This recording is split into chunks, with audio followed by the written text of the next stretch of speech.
So yesterday we started getting the front of the Hurricane Helene rolling through here. We had a lot of high winds, a lot of rain yesterday into the evening, and before dark I kind of did a drive around and looked at everything, and we have a bunch of little problems that we need to take care of that resulted from all that. Nothing right now is catastrophic, which is great. You know, me and Rachel both kind of were holding our breath just because if we've lost a couple barn roofs over the last couple years and we didn't want anything to happen to any of the barns, but right now we just got a bunch of little problems we need to take care of today, and so we need to get started on that. So last night before I fed, I went ahead and did a check of kind of the perimeter here of the fence that we share with the graveyard, because I got a lot of trees there and there's a lot of dead ash in this area, and I actually ended up having one tree basically fall here across the fence. I was here last night, it's pouring rain. I cleaned up as much as I could, but I didn't have any chainsaw or anything with me. So I'm back here this morning. What I need to do is go ahead and get that cut, and what we're going to do is just roll it over into the pasture, and we're going to have to come back later and deal with the rest of it because we got a lot of other stuff that we need to get to today that's kind of taking more precedent than that.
So I was able to get that cut here off the fence. I think what it did was push all the clips down on this T-post. I mean, the fence is pretty old. It seems like the top strand of old barbed wire broke when it hit.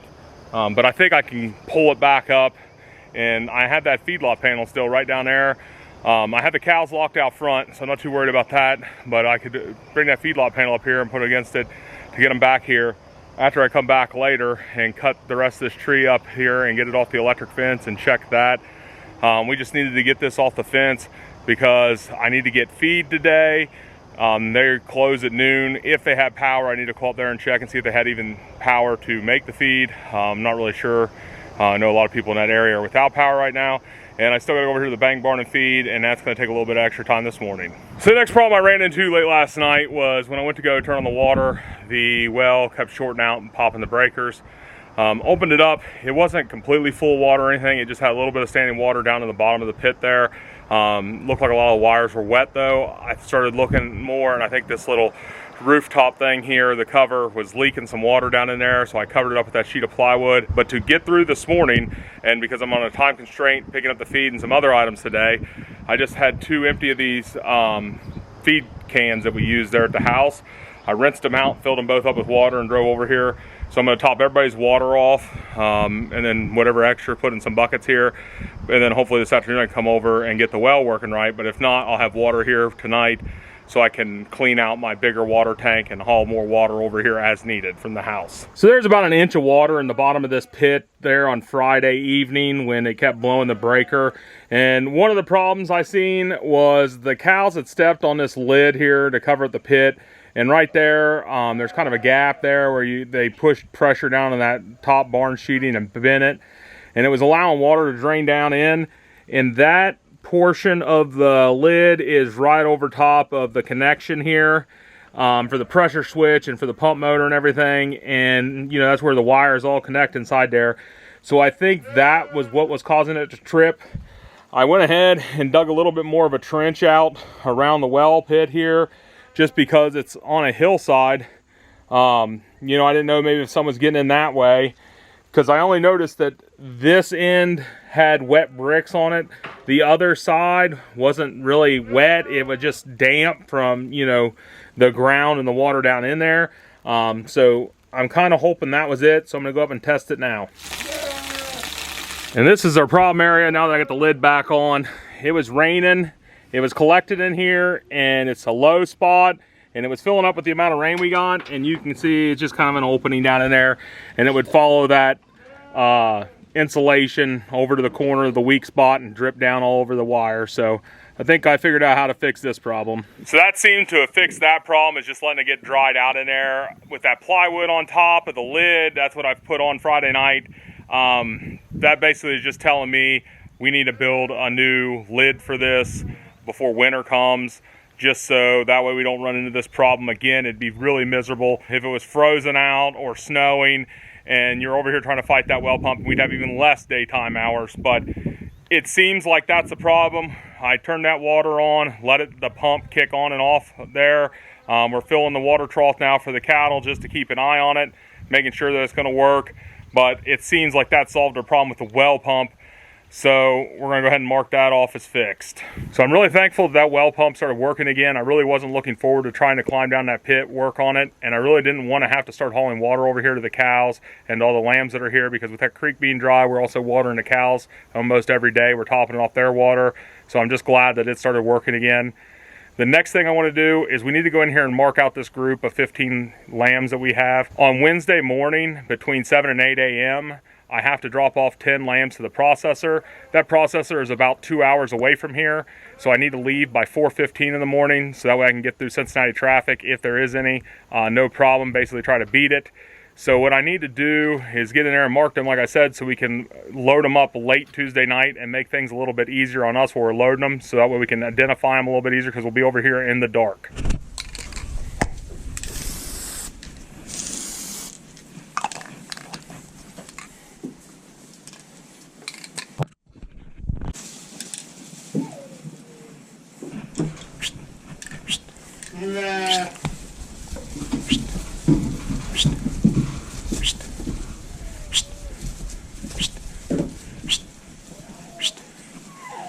Nope.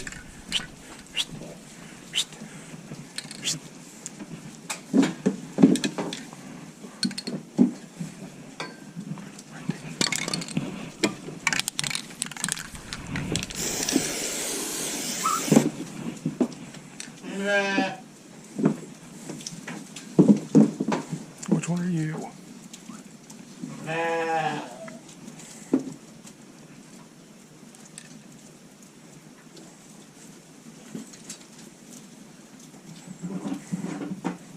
And what's that one's number with its head out the door towards you? 42401. 01. Don't let them out. Okay.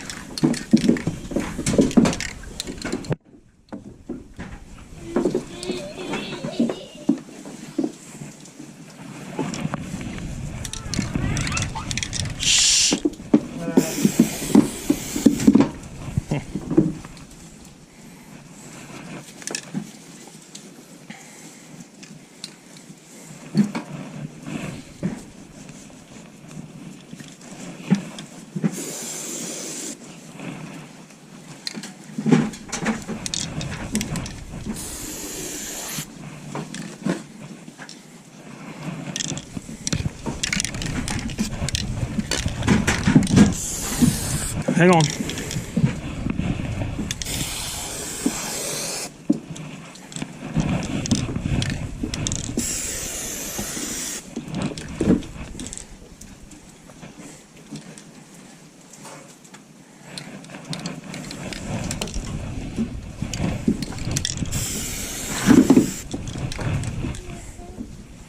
Hang on, hold it close. Girl.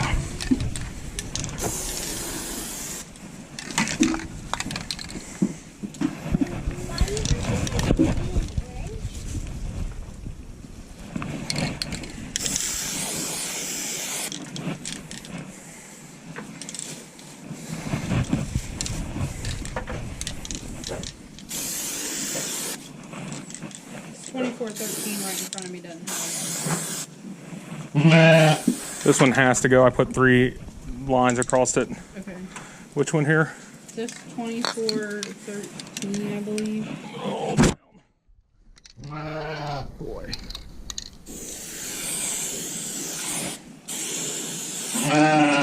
Looks like everybody's marked. Okay.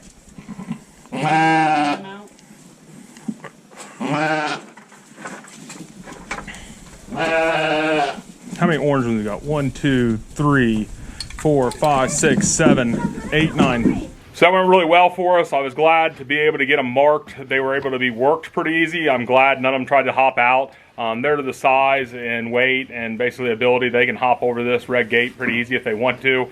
You know, not to say they're able to leap and out of them, but I got these 2 bottle lambs. They know their way in and out of this pen so well. I just leave them out now because they can't go anywhere and can't keep them in the pen, so it doesn't really bother me too much. But I ended up using 3 colors, like a lime green, orange, and a dark blue. The reason for the 3 colors, the orange, that's all the ram lambs. We know that all of them will be going. The lime green are ewe lambs, and then the dark blue are 2 commercial Suffolk ewe lambs. Those are out of 2 of the ewes that we have left that are just non-registered just because they're just out of a commercial Suffolk flock. You know, and at the end of the year, if I have a couple extra lambs that don't have processing dates or don't need a need for it, those will be the last 2 left, and I don't mind keeping them. I, know their genetics, and, they would turn out to be all right commercial ewes for me. So then what I want to probably do is come back next weekend and pull the ewes out of this pen of the group that we got on the 4th of July and merge them over here with this set probably, just to kind of separate them, because there's some ram lambs in there.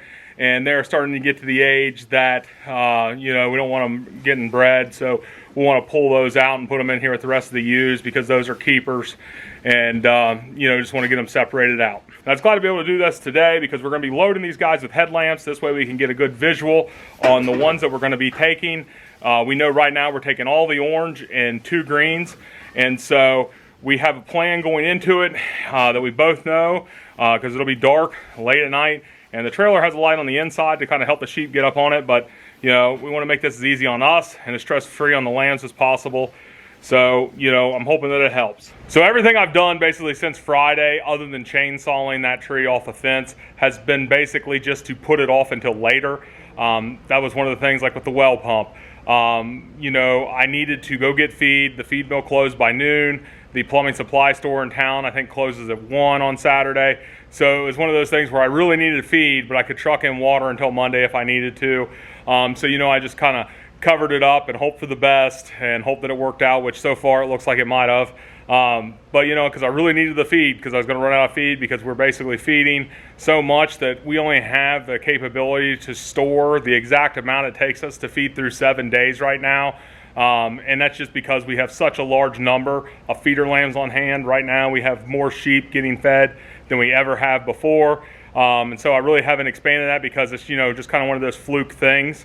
What my plan is, though, is on Wednesday, after I get back from the processor, to go back there and work on that fence, cut that tree off of the electric fence and move it around and repair it as needed, check that water gap down there, and basically walk that electric fence line, make sure there's no other debris on it anywhere.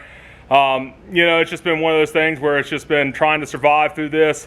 We're extremely lucky. We haven't really had any disasters. I was really happy we haven't lost any barn roofs yet, which is, that's something we've been worried about with these high winds because we've had some pretty bad luck with that over the last couple years. But I'll be back checking in with that group of lambs as we're heading to the processor on Wednesday. So it's right about 4:30 in the morning. Here's the lambs on the trailer. They went on pretty good for us. What I want to do, I want to split them into 2 groups of 5 in here, just so they're not all crowded. Basically helps a little bit more weight distribution for the ride for me. But right now, we're looking like we're right on schedule. We should get them down there and dropped off just in time.